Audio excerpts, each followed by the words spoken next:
Russia Today's Moscow studio. Ilya Pitalev, Sputnik via app. The U.S. Department of Justice and the mainstream U.S. media following its lead gave a royal gift to the ideological hawks in the Kremlin, one that even the boldest propagandists dared not dream of.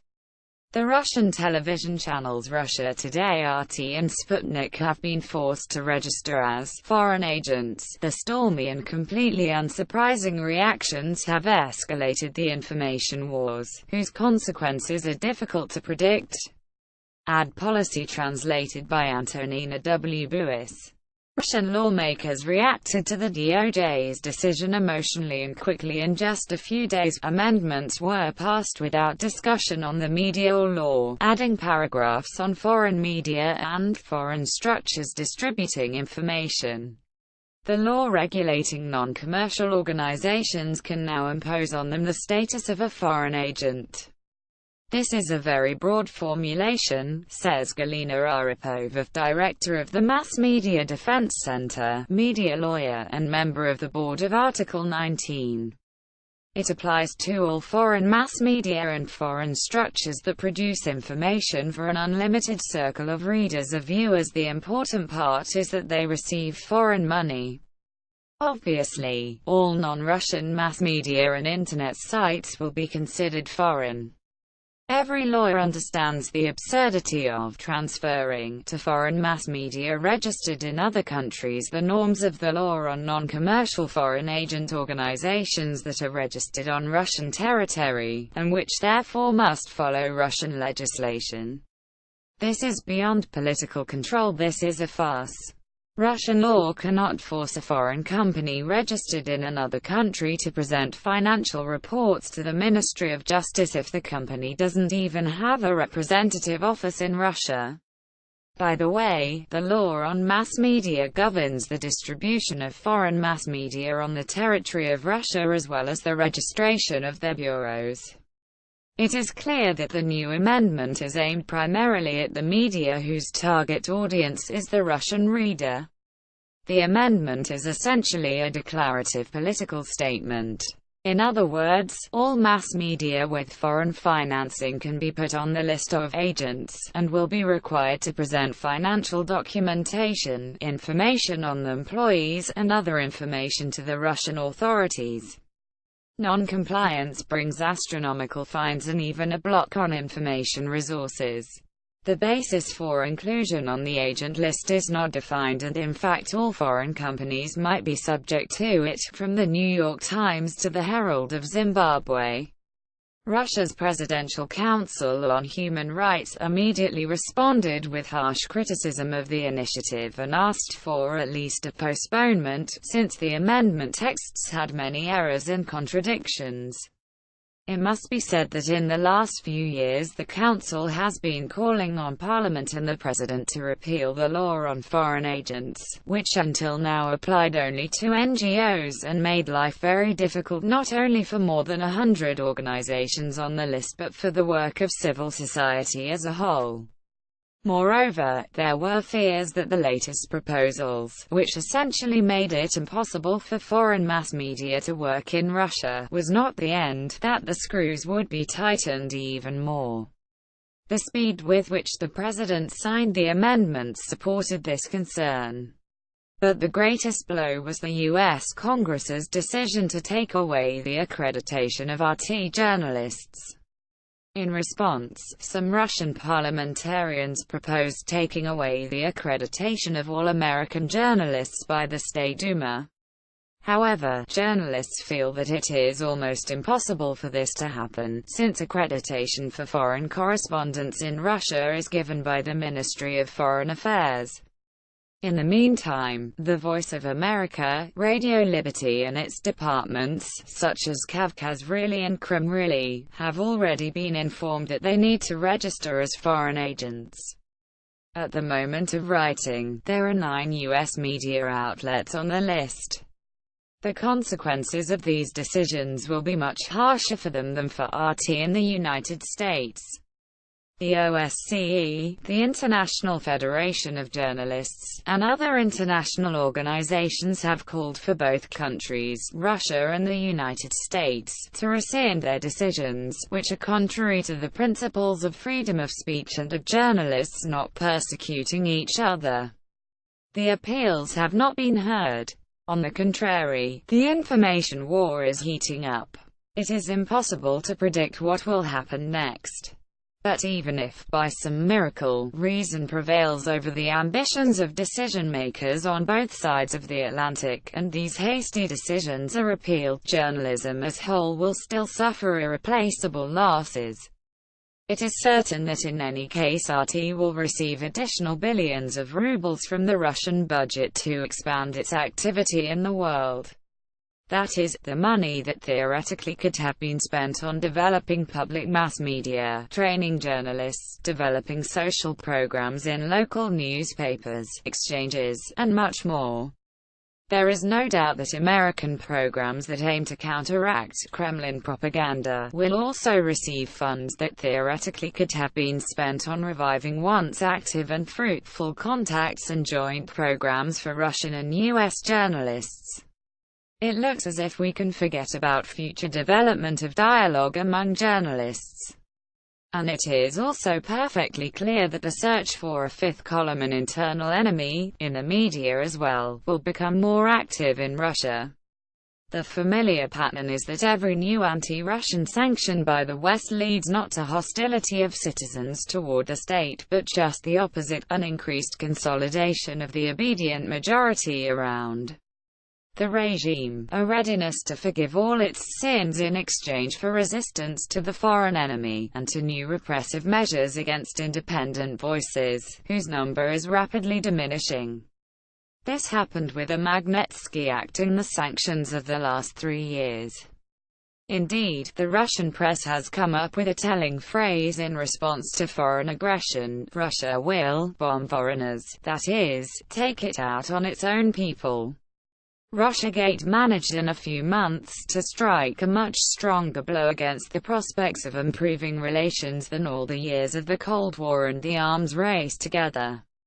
The mutual trust of the elites is gone. The rules of the game, once reliably observed, have been violated. The worst part is that trust is lost between the people and the intellectuals of both countries. There is another danger that has not been fully comprehended. The basic theses that provided the necessity and possibility of dialogue have been put into doubt. The hybrid war that mixes truth and fake, interpretation and fact, vileness and virtue, is a fight without rules in a dark room. One can now say to an audience of millions what until recently was considered unthinkable. The concepts of decency and measure have been cast aside. Battlefield belongs to moral marauders. No one believes anyone anymore. Experts feel that the abyss between our professional communities will continue growing, and it will be even harder to rebuild bridges of understanding and cooperation between anything. The propaganda hysteria on television is not going away, nor will the search for the internal enemy and the fifth column. Who wins by this?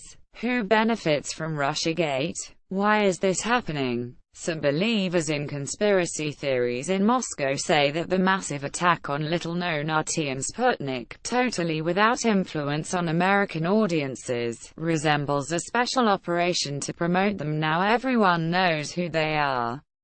The historian Ivan Kirillov, a specialist in Russian-American relations and author of Frenemies, has a better explanation. This is not the first time that Russia has been used in the United States in order to define its own identity. Similarly, Russia has used the image of America to solve its own domestic issues throughout the centuries. This promoted the creation of numerous persistent myths, vividly portrayed in movies in Hollywood and by Mosfilm, that were rather removed from reality.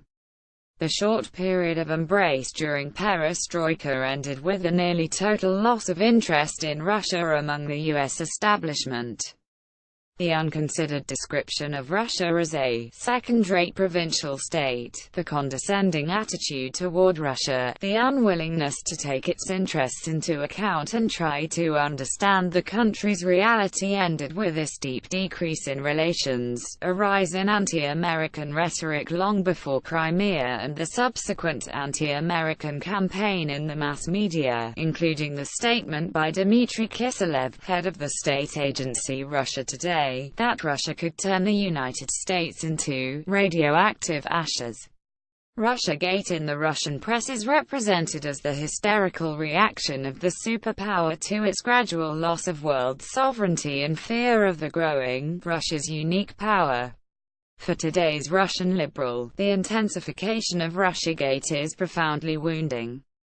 First of all, the Russian liberal truly believes in the stability of U.S. democratic institutions per se.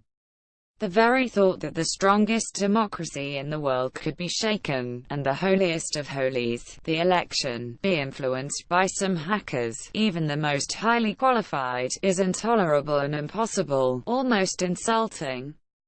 The American adherence to the rule of law, replacement of presidents, and transparency of procedures, even complicated ones, is a standard, a model to follow, for generations of liberal-minded Russians. No Russian liberal seriously believes that Russian hackers, however numerous and adept, could influence the elections. Nor could Chinese, Iranian, or U.S. hackers. Russian intellectuals cannot understand the U.S. press's stubborn insistence on the exclusive role of Russian hackers, trained by special services. They do not believe Russian propaganda and understand that any reference to the Russian trace plays into the hands of the current masters of the Kremlin. They wonder why the U.S. media has to talk about it constantly.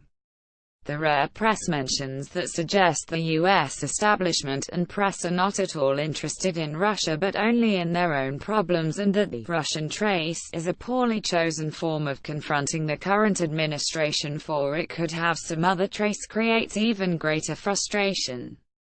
The Russian intelligentsia have traditionally believed that their American brethren sincerely want to support democratic reforms and liberal forces in Russia, that they want to promote the primacy of law, transparency of the market, the growth of civil society, and the free development of the arts.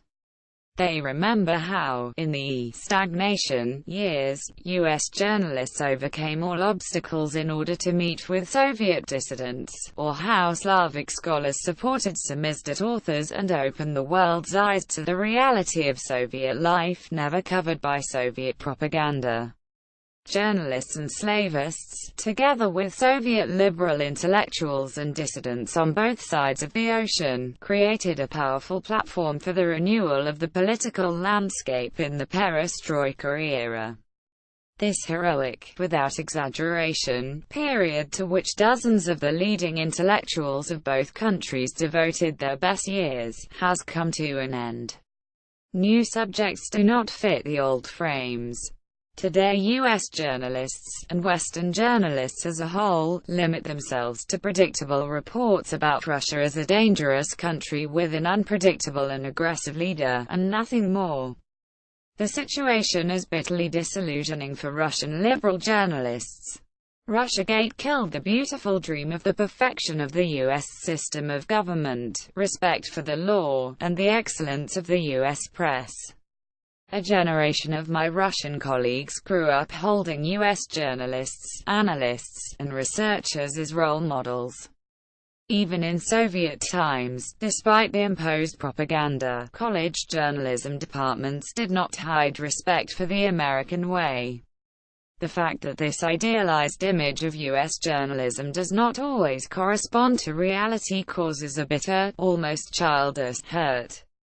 How could the best press in the world violate its own principles for political aims? How then does it differ from Russian propagandists? Even more painful is the condescending attitude toward Russians and the clear unwillingness to look more deeply at the complicated situation in the country. This hurt, these unmet expectations for understanding and sympathy, is a time bomb. it may become a real obstacle to future dialogue.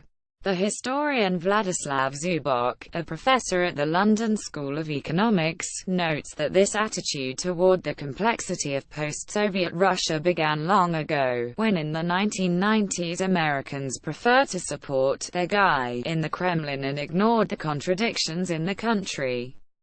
Then, as the contradictions grew sharper and democracy slowed down, the United States simply forgot about Russia. The star correspondents worked in other regions. Russian studies programs were reduced and information about the country appeared only in stories about extraordinary news events, like Pussy Riot, but there was no serious analysis for readers.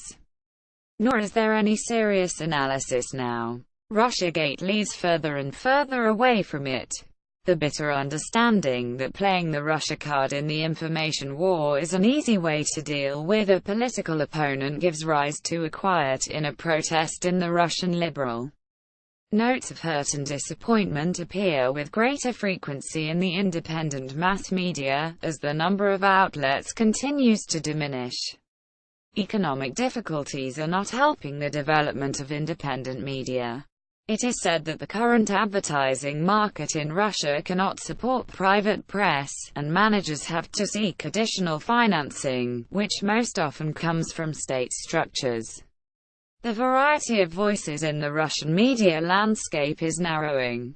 The departure of foreign media from the Russian information space, and that is what the new legislative decision might bring, will seriously reduce variety. Of course, in the digital age total isolation as in Soviet times is impossible. But the information milieu will be different. The dramatic nature of this moment lies in the fact that unlike during the Cold War, when professionals, politicians, picturemakers, officials, were involved in the ideological standoff, today ordinary people are involved as well. That did not happen under Brezhnev and Reagan. Today everyday people hate the virtual enemy seriously and emotionally. I don't remember ever witnessing such anti-American sentiment in Russian society in my entire life. As Olga Alexeyeva, editor-in-chief of Gazeta.ru, said in a recent interview, even a sophisticated reader has trouble finding information on real events in the thickets of fake news and emotional content. Effort on both sides is needed if Russian and American readers and viewers are to see the true faces of one another. This is work for scholars and scientists and journalists, not just politicians. Citizen diplomacy is needed, so that when relations between our countries improve, which historically is inevitable, politicians will have support in renewing our needed conversation.